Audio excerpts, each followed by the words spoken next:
Bienvenue sur la chaîne podcast de Dev to be Curious, la chaîne des développeurs et des développeuses qui sont et qui restent curieux, curieuses.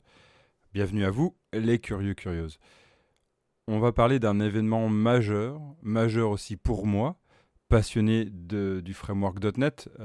Ça fait depuis 15-20 ans que je les suis maintenant. Et ça y est, on est en train de tourner une grande page de .NET avec .NET Core 3 qui va arriver la semaine prochaine. Extraordinaire changement, extraordinaire bienvenue. Déjà que l'amorce .NET Core est quelque chose d'extraordinaire, au sens qu'on est passé d'un framework très fermé, très Windowsien, à un framework ouvert, open source, GitHub, si on peut dire. Oh, ça fait bizarre comme ça. On va plutôt dire sur GitHub. Hein.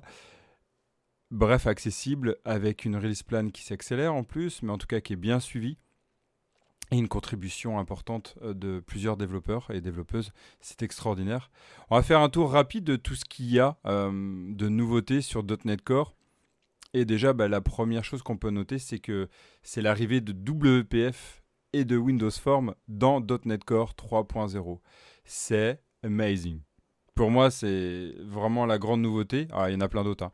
Mais celle-là, c'est extraordinaire, à savoir qu'en fait, plus besoin de se dire, bon, je vais rester sur .NET Framework 4.8 pour faire du WPF. Je vais rester, en fait, sur mon .NET Core 3.0. Et là, on arrive à la grande réflexion qui va se passer et le grand futur de .NET Core, c'est-à-dire qu'il va arriver à .NET Core 5 l'année prochaine. En fait, il s'appellera .NET 5. Ah oui, tiens, d'ailleurs, pourquoi pas .NET 4, puisqu'après 3, c'est 4. Windows, c'est toujours pas compté, mais ils ont toujours des explications pour ça. Là, cette explication, c'est pour éviter la confusion avec le .NET Framework 4.8, donc le 4 ferait penser en fait au framework .NET Framework spécial Windows. Donc on va éviter cette confusion, et c'est pour ça qu'on passe tout de suite à .NET 5, et après .NET 6 l'année d'après, etc. Une release plan qui est assez osée hein, et un rythme assez costaud. On va voir s'ils la tiennent. Mais en tout cas, ça nous laisse déjà 2 à 3 ans sur un bel avenir de .NET. À voir comment ils avancent. Allez, on va lister ensemble. Donc après WPF, vous ferez un .NET New, WPF .NET New WinForms pour réussir à créer un projet de type Windows. Un autre point que j'ai noté, moi, qui est très intéressant, si on veut améliorer les performances au moment du démarrage. On le retrouve un peu dans Angular, c'est ce principe de JIT et AOT. Vous savez, le Just in Time et euh, le ahead of time. Et cette idée, en fait, c'est de pouvoir améliorer tout ça. Donc, c'est le Ready to Run Image. Cette idée, en fait, c'est de réduire toute la consommation au démarrage. Et on va pouvoir l'activer grâce à une option dans le CS Proj, puisque vous savez que maintenant, quand on double-clique sur le CS Proj, avant, ça nous ouvrait le projet et les propriétés. Maintenant, en fait, ça nous l'ouvre, mais en fichier XML. Et vous rajouterez la propriété Publish Ready to Run. Vous le mettrez à trou et tout sera OK. Et ça vous permettra de gérer ça. Pour moi, c'est une étape très importante là-dessus. Et bien sûr, c'est le support du C# 8, oui, mais dans son entier support. Entier support, parce qu'en fait, la 4.8, .NET Framework 4.8, qui sera d'ailleurs la dernière release du côté framework, ne supportera pas totalement .NET C# 8. Bon, il faudra attendre la 3.1, je pense, pour qu'on ait vraiment tout le support complet de la 8, parce qu'il y a pas mal de choses.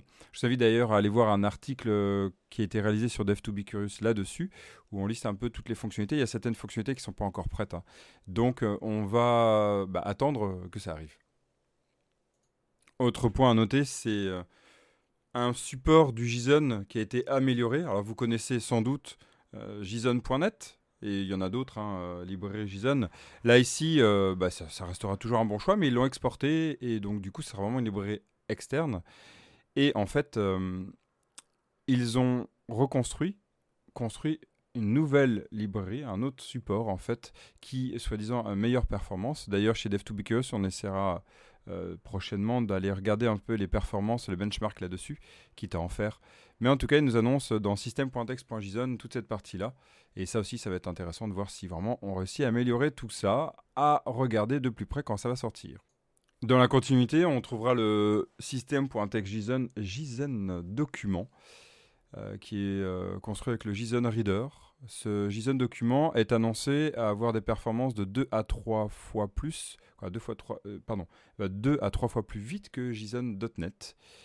Donc à voir, à tester. L'idée c'est de pouvoir parser un document et de le voir comme un DOM en fait, un peu comme du côté JavaScript avec le JSON parse. Et on va pouvoir requêter dessus, on va pouvoir énumérer, regarder toutes les propriétés. Et ça va être très intéressant à regarder, à suivre aussi de plus près, surtout que le JSON s'oriente vraiment beaucoup dans l'utilisation aujourd'hui. Donc à voir. Il y a le JSON Serializer aussi qui a été amélioré. Évidemment, et le deserializer, puisqu'on est dans ce même principe. Ils améliorent aussi tout ce qui est interop, et le support intégré, si on change un peu après le JSON, tout le support intégré de HTTP2, puisque vous savez que HTTP est en train de s'améliorer en passant à la deuxième version. Ce protocole HTTP2 va changer, c'est plus du texte dans les échanges par exemple, c'est du binaire. Donc, ce sera un peu plus complexe de regarder et d'inspecter, mais c'est aussi une amélioration de performance, parce qu'en fait, on va pouvoir avoir des pipes en fait, de communication où on va pouvoir envoyer plusieurs requêtes en même temps. Ça va pouvoir optimiser aussi le transport. Alors, il faut savoir que c'est un peu natif, mais on pourra aussi le préciser si on utilise un HTTP client en lui précisant la version, et on mettra la version 2.0. Et ça fonctionnera bien. Donc, ça aussi, c'est quelque chose de cool. Il y en a beaucoup, tout ce qui est cryptographie aussi, ils ont amélioré, ils ont pris en compte le support, un nouveau support qui est le AES GCM. Alors pour vous dire, c'est pas quelque chose que nous, chez Dev2Bcurious, on connaît bien. Donc on va aller regarder ça de plus près, parce qu'on a, nous, une formation autour de la sécurité, et l'idée d'intégrer ce support-là, ça peut être intéressant. On vous en reparlera avec grand plaisir. Aussi, un autre point qui, bon, c'est peu, mais en même temps, c'est super sympa. Si vous faites du développement Raspberry Pi, vous savez, tout ce qui est partie POC ou même projet entier, pour tout ce qui est connecté, objet connecté, il y a un support de deux librairies, deux packages qui sont accessibles, le System Device GPIO et l'IoT Device Binding, qui vont nous servir en fait à communiquer avec le GPIO. Vous savez, c'est toutes ces broches en fait qui permettent de communiquer avec toute la partie électronique. Et ça va être super bien si on veut le mettre en place. Ça va être beaucoup plus facile en fait de faire ces développements avec .NET Core. Donc en fait, on voit bien que .NET Core s'oriente vraiment pour être un framework qui va être vraiment multiplateforme. Pour rappel, il est bien sur Windows, mais il est aussi sur Linux et sur Mac. Ça, c'est extraordinaire aussi. Et c'est quelque chose de très puissant. Et du coup, on va voir ce que ça va donner par la suite sur les prochaines mises à jour. Un autre point qu'on peut noter, c'est le travail qui a été fait en fait sur toute la réalisation, toute la mise en place pour vraiment améliorer les performances. On a des benchmarks vraiment de fou. Si vous en voulez, vous me les demandez. Vous les retrouvez assez facilement sur Internet, des benchmarks où ils comparent rien que en fait la partie .NET Core 1.1, 2.1 et la version 3.0. Et des fois, mais c'est impressionnant ce qu'on peut avoir. Un exemple, toute la partie transformation de points, graphique.transform points. Si on voit la version 2.1 de .NET Core, on était dans un algo qu'ils avaient mis en place de simple transformation, on était à 11 000 nanosecondes, et là on est à 364 nanosecondes, vous imaginez? C'est 4 fois moins. 4 fois moins. C'est impressionnant. Tout le système d'erreur aussi, de gestion d'erreur, on était à 490 nanosecondes, là on est à 6 nanosecondes. C'est ce genre de choses qui sont extraordinaires, de voir qu'il y a vraiment d'énormes performances, d'amélioration de performance sur .NET Core 3, et ça donne très envie aussi pour réussir à être encore plus convaincant face à sa direction, par exemple, ou face à un client, de choisir .NET Core 3.0. Il y a des réflexions aussi sur .NET Core, à savoir que .NET Core aujourd'hui arrive comme le troisième serveur web, ASP.NET Core arrive comme le troisième serveur le plus rapide, répondant à plus de 7 millions de requêtes HTTP.